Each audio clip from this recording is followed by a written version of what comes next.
সময় লামুজাবিরা মাথা চালাতে উঠেছিল, যে সময় লামুজাবিরা ইমামে আযমের প্রতি কুফরি ফতোয়া দিয়েছিল, যে সময় লামুজাবিরা ইমামে আযমের প্রতি এই মিথ্যা আরোপ করেছিল যে ইমামে আযম তিনি নাকি নিজ রায় দ্বারা ফতোয়া দেন, ইমামে আযম তিনি নাকি নিজ রায় দ্বারা ফতোয়া দেন, তিনি নাকি কোরআন হাদিস থেকে মুস্তাহ ইস্তেমবাদ না করে নিজ রায়টা বর্ণনা করেন।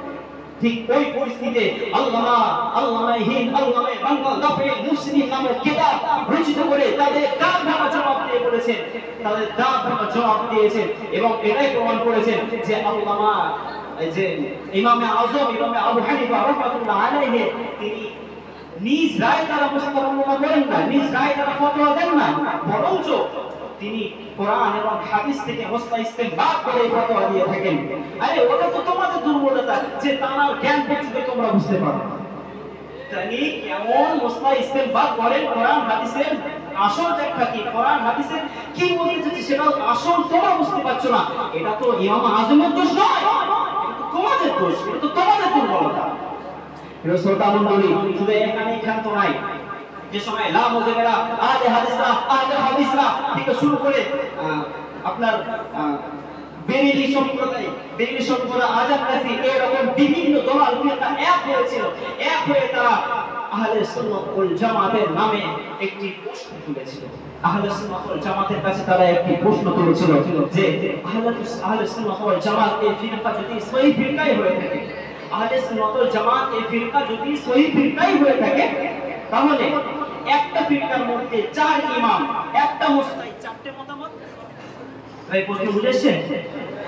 তারা প্রশ্ন করেছেন, প্রত্যেক দলাল ফিরকা একত্রিত হয়ে প্রশ্ন করেছে যে আহলে সুন্নাত ওয়াল জামাত এই ফিরকা যদি সহি ফিরকাই হয়ে থাকে, এই ফিরকা যদি সহি ফিরকাই হয়ে থাকে, তাহলে একটা ফিরকার মধ্যে চারটি ইমাম, একটা মুস্তাহিদ, চার রকম ফতোয়া। এই কেমন ভাবে হতে পারে? ঠিক যেমন তারা এরকম ভাবে প্রশ্ন তুলেছিলেন, সারা পশ্চিমবঙ্গ থেকে শুরু করে পুরো ভারতবর্ষ চুপ হয়ে গিয়েছিল এই প্রশ্নে। কিন্তু আল্লামা বাঙ্গাল তিনি ফিরকাতুন নাজিঈন নামক কিতাব লিখত করে তাদের উপযুক্ত জবাব দিয়েছিলেন এবং এই প্রমাণ করেছিলেন যে আহলে সুন্নাত ওয়াল জামাত এই ফিরকা 73টা ফিরকার মধ্য থেকে সহি ফিরকা এবং চার, এই ফিরকার মধ্যে চার ইমাম, একটা মুস্তাহিদ, যে চারটি দলিল, যে চারটি মুস্তাহিদ ইস্তেমবাদ করেছে, চারটি মুস্তাহিদ সহি মুসলাম। সুবহানাল্লাহ। রাসূলুল্লাহ মণ্ডলী শুনতে থেকে অনেক বক্তার কাছ থেকে আমরা হুজুর সম্পর্কে শুনেছি, আল্লাহ হুজুর সম্পর্কে শুনেছি, কিন্তু আমাদের করণীয় হলো যারা শুনেছি তার প্রতি আমাদের আমল করতে হবে। হুজুর যেভাবে জীবন বাস্তবায়ন করেছেন, হুজুর যেভাবে নিজের জীবনটা পরিচালনা করেছেন, সেরকম ভাবে আমাদের জীবনটা বাস্তবায়ন করতে হবে। শুধু তাই নয়, হুজুর জীবনে প্রচুর মেহনত করেছেন, সে এখনই বলছেন, হুজুর জীবনে প্রচুর মেহনত করেছেন। এলম শিক্ষা করার জন্য কোথায় না কোথায় গিয়েছেন। আমাদের কোথাও যেতে হবে না, জামিয়ায় বসে থাকতে হবে, কিন্তু পড়ার টাইমটা পড়তে হবে, খাওয়ার টাইমটা খেতে হবে, নাস্তার টাইমটা নাস্তা করতে হবে, আপনার বিকেলে পড়ার টাইমটা পড়তে হবে, কিন্তু পড়ার টাইমটা আমাদের শিওর করতে হবে। যদি আমরা মেহনতটা জারি রাখতে পারি, অবশ্যই তার কথা অনুসরণ করে আমরাও সফলতা অর্জন করতে পারবো ইনশাআল্লাহ। গোটা দুনিয়া যখন নবী শূন্য ছিল, মানুষ দিশাহারা হয়ে প্রচুর পরিমাণ গুনাহে লিপ্ত হয়েছিল।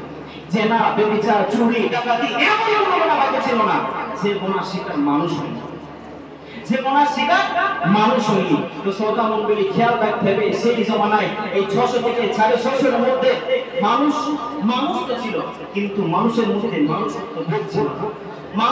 মানুষ তো ছিল, কিন্তু মানুষের মধ্যে সিংহ থেকে হিংস্র, অজগরের থেকেও বিষাক্ত ছিল সেই জমানার মানুষ। ঠিক ওই পরিস্থিতিতে মহানবী সাল্লাল্লাহু আলাইহি ওয়াসাল্লাম দুনিয়ায় আবির্ভূত হন। নবী সাল্লাল্লাহু আলাইহি ওয়াসাল্লাম দুনিয়ায় আবির্ভূত হওয়ার পরে ওই সমস্ত মানুষ যারা সিংহ থেকে হিংস্র, অজগর থেকে বিষাক্ত, সমস্ত প্রকার গুনাহ শিকার ছিল, ওই সমস্ত মানুষদেরকে নবী সাল্লাল্লাহু আলাইহি ওয়াসাল্লাম অন্ধকার থেকে হেদায়েতের পথে আনলেন। ওই সমস্ত মানুষদেরকে দলাল থেকে হেদায়েতের পথে আনলেন, অন্ধকার থেকে আলোর পথে নিয়ে আসলেন এবং কি তাদেরকে ইহদিনাস সিরাতাল মুস্তাকিম পথের পথিক বানালেন। সুবহানাল্লাহ। শ্রোতা মণ্ডলী শুধু এখানেই ক্ষান্ত নয়, নবী সাল্লাল্লাহু আলাইহি ওয়াসাল্লাম তাদেরকে হেদায়েতের পথে এনেছিলেন নিজ আখলাক, চরিত্র এবং উত্তম নসিহত দ্বারা। অতঃপর একটা সময় যাপন পর নবী করিম সাল্লাল্লাহু আলাইহি ওয়াসাল্লামের ইন্তেকাল হয়ে যান। তারপরে ওই দায়িত্ব মানুষদেরকে অন্ধকার থেকে হেদায়েতের পথে আনা, মানুষদেরকে দলাল থেকে হেদায়েতের পথে আনা, মানুষদেরকে আলো থেকে অন্ধকার থেকে আলোর পথে নিয়ে আসা, মানুষদেরকে ইহদিনাস সিরাতাল মুস্তাকিম পথের পথিক বানানোর জন্য ওই দায়িত্ব এসে পড়ে নবী সাল্লাল্লাহু আলাইহি ওয়াসাল্লামের ইলমের ওয়ারিস আলেম সম্প্রদায়ের উপর। আলেম সম্প্রদায়ের প্রতি যখন এই দায়িত্ব এসে পড়ে, সমস্ত বিশ্বের মানুষ, সমস্ত বিশ্বের আলেমগণ তারা আগেও খিদমত করেছেন, এখনো খিদমত করছেন, কিন্তু প্রত্যেকের খিদমতের ধরন হলো আলাদা। শ্রোতা মণ্ডলী খেয়াল রাখতে হবে, কোন কোন আলেম কেতাব রচনা করে তারা খিদমত করেছেন, কোন কোন আলেম দ্বীন নসিহত নসিহত তারা খিদমত করেছেন, কোন কোন আলেম তালিম দ্বারা খিদমত করেছেন, কিন্তু খিদমত সবাই করেছেন। শ্রোতা মণ্ডলী, ওই সমস্ত আলেমের মধ্য থেকে উজ্জ্বল নক্ষত্র হলেন আল্লামা বাংলা আল্লামা হিন্দ আল্লামা রুহুল আমিন রাহমাতুল্লাহ আলাইহি। সুবহানাল্লাহ হবে না? সুবহানাল্লাহ হবে না? আল্লামা রুহুল আমিন রাহমাতুল্লাহ আলাইহি ওই সমস্ত আলেমদের মধ্য থেকে উজ্জ্বল নক্ষত্র। কেননা আল্লামা রুহুল আমিন রাহমাতুল্লাহ আলাইহি আর ওই সমস্ত আলেম সম্প্রদায়ের মধ্য থেকে উজ্জ্বল নক্ষত্র হলেন এই কারণে তিনি অনেক কিতাব রচনা করেছেন, অনেক নসিহত করেছেন, কিন্তু তারা প্রত্যেকটা কিতাব রচনার মাঝখানে, প্রত্যেকটা কিতাব রচনার মধ্যে কোন কারণ লুকিয়ে আছে। এই মনোমূলক উপন্যাস লিখেছেন এমন কোনো বিষয় নয়, এই মনোমূলক একটি কিতাব লিখেছেন এমন কোনো বিষয় নয়, প্রত্যেকটা দলাল ফিরকার বিরুদ্ধে তিনি কিতাব রচনা করেছেন। যখনই যারা মানুষ চালা দিয়েছে তাদের বিরুদ্ধে কিতাব লিখেছেন। সুবহানাল্লাহ। শ্রোতা মণ্ডলী, আর সেই মহান মানবের স্মৃতিচারণে এই সময় শ্রোতা মণ্ডলী, যদি তার সম্পর্কে কিছু বলতে হয় তাহলে সর্বপ্রথম বলতে হয় হাসনাবাদ থানার অন্তর্গত নারায়ণপুর গ্রামের তার জন্ম। তার পিতার নাম মুন্সি দরুদ্দিন গাজী, তার মাতার নাম মুহাম্মদ রহিমা। শ্রোতা মণ্ডলী, তিনি শিক্ষা গ্রহণ করেছেন, তিনি ইলম শিক্ষা অর্জন করেছেন আলিয়া বিশ্ববিদ্যালয় থেকে, এবং তিনি বহু কিতাব রচনা করেছেন। শ্রোতা মণ্ডলী, তারা রচিত কিতাব সম্পর্কে আলোচনা করব, আর নামাজ শিক্ষা নামক কিতাব নিয়ে আলোচনা করব না, নামাজ শিক্ষা নামক কিতাবের বিষয়ে আলোচনা করব না, এটা কখনো হতে পারে না। কেননা যদি আমি নামাজ শিক্ষার বিষয়ে আলোচনা না করি তাহলে যেন আমার বক্তব্যের মধ্যে কিছু একটা অসম্পূর্ণ থেকে যাবে। কারণ হলো এটাই, বাংলার মুসলমান, বাংলার মূর্খ সমাজ যখন রোজা নিয়ত করতে জানবো না, বাংলার মূর্খ সমাজ যখন নামাজ নিয়ত করতে জানবো না, বাংলার মূর্খ সমাজ যখন উযু নিয়ত করতে জানবো না, বাংলার মূর্খ সমাজ যখন পাঁচ ওয়াক্ত নামাজের নামটাই ভালোভাবে বলতে পারতো না। ফজরের নামাজকে কি বলতো? ভোরের নামাজ, জোহরের নামাজকে দুপুরের নামাজ বলতো, আসরের নামাজকে বিকালের নামাজ। এরকম ভাবে পাঁচ ওয়াক্ত নামাজের জন্য একটা নাম তারা দেখে পেয়েছিলেন। কিন্তু বাংলার মূর্খ সমাজ, বাংলার মানুষরা, বাংলার মুসলমানরা পাঁচ ওয়াক্ত নামাজের সঠিক নামও অনেকে জানতেন।